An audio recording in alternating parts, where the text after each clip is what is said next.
Hi friends, welcome to my channel. Aditi ఇంద్రాల పెళ్లి కోసం అన్ని ఏర్పాట్లు కూడా చేసుకుంటారు అర్జున్ ప్రసాద్ వాళ్ళ కుటుంబం. ఇక అదితిని పెళ్లి కూతురుగా రెడీ చేస్తూ ఉంటారు వాళ్ళ స్నేహితులు. ఇక అప్పుడే అక్కడికి అహల్య వెళ్తుంది.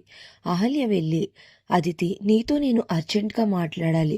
ప్లీజ్ అదితి, ఎన్నిసార్లు అడిగినా నువ్వు నాకు పర్మిషన్ ఇవ్వడం లేదు.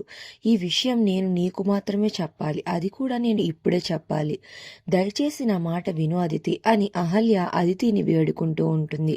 ఇక అప్పటి వరకు కూర్చుని వింటున్న అదితి అయితే లేచి, చెప్పు, ఏంటి నువ్వు నాకు చెప్పాలనుకున్న అతిపెద్ద సీక్రెట్? ఇంద్ర ఈ పెళ్లికి రాడనా, లేక ఇంద్ర చనిపోయి 6 నెలలు అవుతుందనా? కాశ్మీర్లో కాలులలో టెర్రరిస్టుల కాల్పుల్లో ఇంద్ర చనిపోయాడన్న నిజమేనా నువ్వు నాకు చెప్పాలనుకుంటుంది?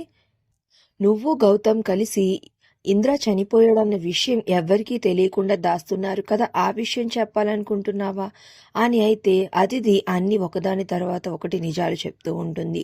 ఇక ఆ నిజాలు విని ఒక్కసారిగా అహల్య షాక్ అయి అలా ఉండిపోతుంది. మరో పక్కన గౌతమ్ అయితే పెళ్లికి రావడానికి కారులో చాలా ఫాస్ట్గా వస్తూ ఉంటాడు.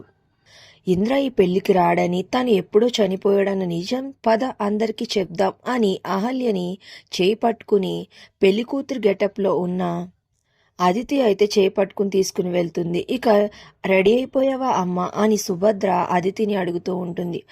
రెడీ అయిపోయాను ఆంటీ, ఈ పెళ్లికి ఇంద్ర రాడంట, ఈ పెళ్లి వద్దు, చేసుకోవద్దు అని పదే పదే నా బుర్ర పట్టుకుని తినేస్తుంది ఈ అహల్య అని అయితే చెప్తూ ఉంటుంది అదితి.